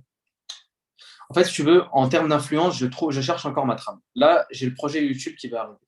Donc, YouTube, en fait, ça va me permettre de me déterminer vers où je m'oriente, si c'est la bonne issue, si c'est pas la bonne. Et en fait, si tu veux, le plus dur, c'est de trouver une trame. Parce que ce que je fais, mine de rien, ça reste du généraliste. Sauf que quand tu fais tout, tu as l'impression de rien faire. Alors que c'est pas vrai, hein. Mais par exemple, j'ai des amis, c'est des danseurs. Leur profil clé, c'est de la danse. Il y en a, c'est des sketchs. Leur profil clé, enfin, leur contenu type, c'est des sketchs. Il y en a, c'est de la psychologie. Il y a même des dentistes, il y a même des médecins. Euh, Chacun a un contenu phare, un contenu type. Et moi, si tu veux, euh, Dieu merci, j'arrive à faire un peu de tout, mais je suis pas spécialisé. C'est ça le problème quand tu fais de tout. Je peux faire du débat, je peux faire du, entre guillemets, du beau, c'est-à-dire du beau, voilà, vêtements, outfit, transition, etc. Je peux faire parler sur les relations hommes-femmes, je peux faire des trends, ça veut dire les tendances qui se font aux États-Unis ou en France, je les reprends. Enfin, je trouve que je touche un petit peu à tout. Et c'est pour ça que YouTube va m'aider vraiment à trouver ma trame. Si je touche un peu à tout et que je fais du lifestyle, bah, autant faire quelque chose qui tourne autour de mon lifestyle, casser un peu cette vitrine. Donc, YouTube, ce projet-là, il va me permettre de m'orienter. Et à partir de l'argent que je gagne sur l'influence, mon but, c'est de le placer deux. Alors, une dans des sociétés. Euh, je ne compte pas faire des choses qui nécessitent énormément de capital d'investissement au début. Donc, société. Et deux, dans l'immobilier. À partir de ce moment-là, le but, c'est de ne pas travailler jusqu'à 70 piges, c'est de continuer à faire ce que j'aime. Tu vois, moi, c'est pour ça aussi que j'y vais à tâtons, ça met du temps. L'influence met du temps, c'est super long. Mais le but, Après, c'est à force. tu fais déjà un petit peu ce que t'aimes au final. Voilà, je fais déjà un peu ce que j'aime. Mais on en veut toujours plus et le but, c'est de faire ce que tu aimes en le faisant de façon sereine, pas en le faisant de façon alimentaire. Tu vois ce que je veux dire? Et c'est là qu'il y a toute la différence, c'est que le jour où je le ferai moins de façon alimentaire, ça sera plus fluide, je prendrai plus mon pied. Tu vois. Donc, en fait, si tu veux, je vais continuer sur cette lancée. Et l'argent, le but, c'est de le placer. C'est de le placer et de faire en sorte que ton argent bosse pour toi. Ton argent bosse pour ton argent, qui bosse pour toi, etc. Ainsi de suite. Mais il y a énormément d'influenceurs qui se sont cassés la gueule parce qu'ils ont connu les. C'était un peu, tu sais, il y a 6 7 ans, c'était un peu les 30 glorieuses de la télé-réalité, tu vois. Et il y en a qui ont, on va être crus, hein. Il y en a qui ont tout mis dans les prostituées et les drogues, hein. Il y en a qui ont tout envoyé dedans, c'est connu. Voilà, ça, il y a eu quelques fuites. Il y en a, ils aiment bien faire des gâteaux, ils adorent la farine, la maïzena, et ça coûte cher tout ça. Ça coûte cher de cuisiner et de faire de la pâtisserie. Et il y a C'est des gars sûr, qui ont tout peur. c'est Voilà. sûr. Euh, c'est intéressant tout ça dans le sens où, bon, comme tout travail, il faut réfléchir à l'avenir et c'est important de le faire parce qu'à l'ère du digital, c'est toujours compliqué de savoir de quoi demain va être fait. Donc, il faut Ouais. capitaliser sur ce que tu fais actuellement. Il faut évidemment que tu continues à bosser, ça c'est clair. Est-ce que tu penses qu'il y a des points sur lesquels tu devrais t'améliorer? Je vais te dire d'un point de vue professionnel, d'un point de vue sportif, d'un point de vue vie tout court et d'un point de vue relation avec toi-même. Tu as 4 points à me Ok. dire là. Est-ce qu'il y a des trucs sur lesquels tu dois t'améliorer, tu penses pouvoir t'améliorer pour améliorer tout ton lifestyle autour de tout ça? Alors, les points où je dois m'améliorer au niveau sportif et relation avec moi-même, euh, c'est la régularité. J'ai jamais lâché vraiment le sport, mais la régularité parce que, si tu veux, depuis que je suis créateur de contenu, ma vie a changé. Je suis passé d'une vie rythmée, réglée, où je me levais à 4 heures du matin en brigade avec les mêmes horaires tous les jours, où je devais répondre aux ordres, faire. Enfin, c'était rythmé, c'était réglé. Très peu de marge de manœuvre, très peu d'initiative. Du jour au lendemain, un taf que je ne connaissais pas, où j'ai dû apprendre sur le tas, où il n'y a pas de formation, il n'y a pas de fac pour devenir influenceur, tu n'as pas d'école sur ça. Et j'ai dû apprendre sur le tas. Et ça fait que tu as des journées qui sont complètement différentes. Tu peux finir une journée à 4 heures du matin, comme tu peux en démarrer une autre à 4 heures du matin parce que tu as un train à prendre pour aller faire un shooting à l'autre bout de la France. Euh, donc, c'est devenu beaucoup plus dur d'être régulier. Donc, je te dirais régulier en termes de sport, même si j'ai toujours ce côté où je loupe peu les séances. Je loupe très peu, mais peut-être régulier sur la nourriture, peut-être régulier sur la fréquence. Pas faire une semaine avec 4 entraînements, une semaine avec 5. Voilà, vraiment être régulier. Le rapport de moi à moi-même, je me le dirai toujours de toute façon, exigeant. J'ai toujours besoin d'être plus exigeant. Moi, je me suis toujours dit, si ça marche pas, c'est que tu fous rien. Même quand tu fous quelque chose, je me dis, quand je fous quelque chose, je me dis, si ça marche pas, c'est que je fous rien. Ça m'incite à toujours faire plus. Donc, dans tous les cas, je me dirais toujours que j'ai besoin d'en envoyer encore plus, d'en envoyer encore plus. Donc, toujours être plus exigeant avec moi-même. Donc, on a abordé le sport, moi par rapport à moi-même. Redis-moi les 2 autres points qu'on avait dit sur lesquels je devais m'améliorer. Professionnel et d'un point de vue vie sociale. Ouais, d'un point de vue vie sociale, il faut que j'arrête d'être terré dans mon terrier. Depuis que j'ai été connu sur les réseaux, je suis devenu plus casanier. Je suis devenu vachement casanier. Euh, Sauf que je sais, être H24 dehors, c'est pas bon, et être H24 chez soi, c'est pas bon. Il faut que je retrouve ce juste milieu. Et je sais qu'au niveau social, je suis devenu, voilà, pas introverti, parce que je suis toujours cool, je suis toujours open quand je parle avec les gens, mais en fait, vu que je me suis méfié, je suis devenu méfiant, parce que j'ai perdu énormément d'amis avec tout ce truc-là, parce que je me suis rendu compte de la vraie nature de. Enfin, quand il y a des intérêts en jeu, alors qu'un intérêt qui n'en est pas un, mais enfin, genre, je ne vais pas amener de l'argent à mes potes directement. Je vais peut-être leur amener de la notoriété parce qu'ils passent dans ma story. Enfin, moi, je trouve que ça ramène rien, c'est ridicule. Et en fait, j'ai perdu des amis sur ça. Et du coup, je suis devenu super méfiant. J'ai du mal à m'ouvrir aux gens. Et en fait, ton environnement professionnel, que tu le veuilles ou non, il te déforme. En bien ou en mal, mais il te déforme. Tu prends un pli. Et je pense que je devrais redevenir, tu vois, recentrer un peu le truc, devenir un peu plus sociable. J'ai la sociabilité professionnelle, donc je vais rebondir sur le dernier point, justement professionnel. Je suis très sociable au niveau professionnel, mais au niveau social, à proprement parler, c'est moins fluide. Tu vois, et je pense que j'ai besoin un petit peu de hop. Surtout que je pratique un sport où je suis toujours tout seul parce que j'ai du mental. Tu es obligé d'avoir du mental quand tu fais de la muscu tous les jours, tous les jours, tous les jours. Je m'entraîne avec personne, je m'entraîne tout seul. Donc se surpasser tout seul, c'est plus dur, mais je suis organisé, donc je me fixe des objectifs, donc je n'ai pas le choix.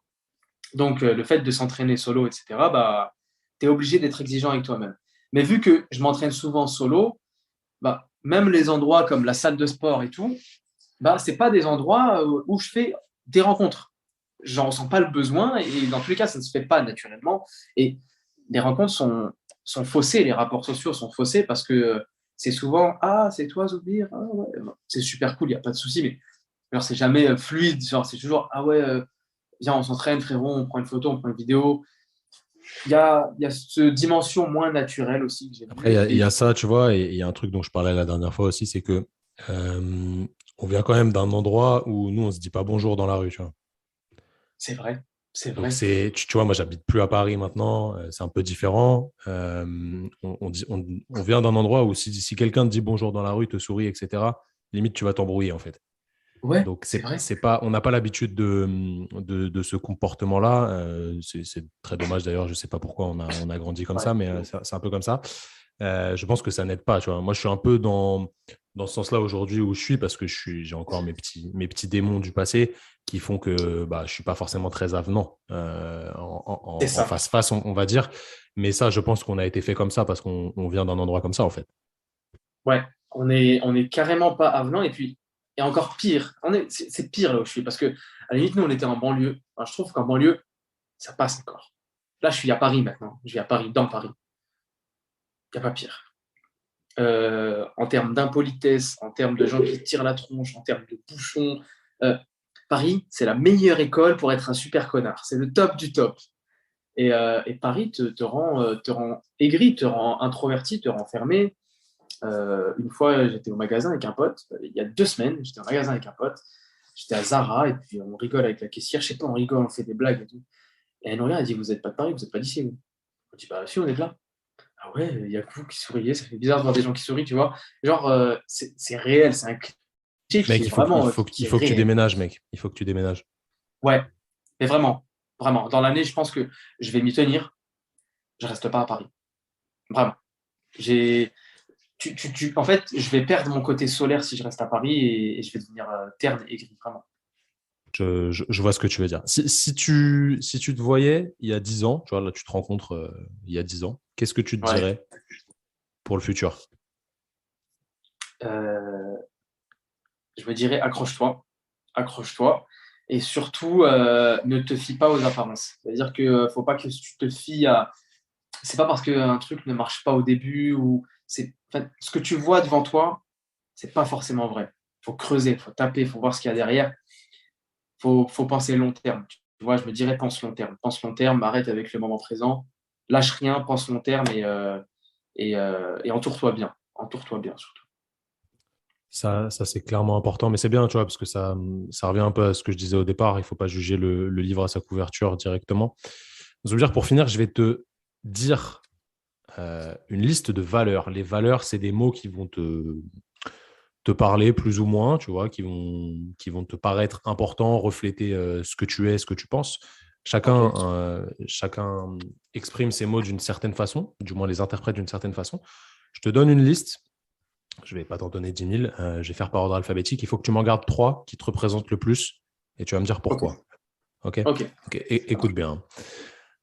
Ambition, amitié, amour, argent, authenticité, autodérision, autonomie, bienveillance, combativité, courage, écoute, entraide, équilibre, excellence, exemplarité, fidélité, franchise, fraternité, vive la France, humour, indépendance, influence, intelligence, justice, liberté, patience, performance, pouvoir, rigueur, sincérité, succès, tolérance, travail et volonté. Si tu devais en garder trois dans tout ça, je t'en ai donné beaucoup, mais si tu devais en garder trois là-dedans. Alors, je vais garder autonomie, rigueur et patience. Pourquoi? Alors, j'ai pas gardé tout ce qui a été à dimension affective, même si c'est important, parce que j'estime que dans le milieu pro, euh, malheureusement, c'est pas fait pour l'affect. Pareil, j'ai pas retenu amitié, euh, parce que les vraies amitiés sont les amitiés que tu soulignes pas. Donc, j'ai retenu autonomie, parce que tu vas être obligé, personne, au sens strict, personne ne se fait seul. C'est normal. Alors, personne ne se dit, ouais, je me suis fait seul. C'est impossible. Dans une vie, les gens ne se font pas seuls. Mais tôt ou tard, tu vas avoir besoin de te démerder tout seul. Si tu n'es pas autonome, tu te fais bouffer. Patience. Parce que comme ce que je disais juste avant, pour moi, patience, c'est vraiment le maître mot. Parce que la patience, enfin, tu n'auras jamais rien qui arrivera cuit dans ton bec devant. Et ça, il y a trop de gens, on est dans une époque où ça va trop vite. Sur les réseaux sociaux, on te montre ce qu'on veut et les gens vont penser que putain, il a eu ça du jour au lendemain. Mais mec, tu sais pas qu'il y a des gens, ils ont mis 10 ans avant de percer. Tu vois. Donc patience. Et rigueur, ça va de pair avec patience. Parce que si tu ne travailles pas de façon rigoureuse, si tu n'es pas rigoureux dans tout ce que tu fais, que ce soit dans le sport, que ce soit dans tes relations amicales, amoureuses, que ce soit dans le boulot, que ce soit dans tout, si tu n'es pas rigoureux, si tu ne t'imposes pas une rigueur, tu n'iras nulle part. À la limite, tu vas monter, mais tu vas vite redescendre. Ok, Zoubien, merci beaucoup pour ce podcast. On a fait le tour, on aurait pu parler très très longtemps de toute façon. Ouais. Encore une fois, on se connaît depuis très longtemps, donc on peut parler très longtemps. Pour retrouver Zoubir, vous pouvez aller sur Insta, zoubir.off, avec un petit tiret du bas après, mais vous allez vite le trouver là. Pour l'instant, sa photo, c'est un beau gosse sur un petit bateau avec la mer derrière. Ton Ouais, trop TikTok, bien. c'est quoi? Parce que je suis pas trop TikTok, moi. Mon TikTok, bonne question. Je crois que c'est zoubir.off, c'est pareil. Zoubir.off aussi. Ouais, La chaîne YouTube, elle n'est pas encore créée, mais pas on, encore. on, on relaiera ça quand il faut. Si tu as un dernier mot à dire à tout le monde, Zoubir, vas-y, je te laisse t'exprimer. Bah écoute, moi, les personnes qui vont regarder, je sais pas c'est des gens qui sont dans quel milieu, dans quoi, mais moi, ça m'a fait plaisir de m'exprimer sur ce sujet, sur ces sujets. Et je suis sûr qu'à travers ce podcast, il y a des gens qui vont se rendre compte que peu importe le milieu dans lequel on vient, peu importe le milieu dans lequel on évolue, il y a pas mal de choses qui sont communes et il suffit juste de creuser, tout simplement, pour se rendre compte que à côté, on peut avoir des points communs, tout simplement. Les amis, la vie, elle est faite d'expériences. Pour avoir des expériences, il faut s'aventurer dans certaines expériences qui amènent d'autres Exact. expériences et il faut tester les choses. N'oubliez pas d'être des yes man et des yes woman, de tester les choses pour prendre de l'expérience positive ou négative, mais qui vous apportera forcément quelque chose. Zoubia en est l'exemple même. Je pense qu'il va faire des choses assez intéressantes dans le futur. On suivra ça de près. Zoubia, merci encore. Merci, Thomas. Le podcast, je ne sais pas quand est-ce qu'il sortira. Je te l'enverrai pour que tu le relais. J'espère que ça vous a plu, les amis. On se dit à la semaine prochaine pour un nouveau podcast ensemble. Salut tout le monde.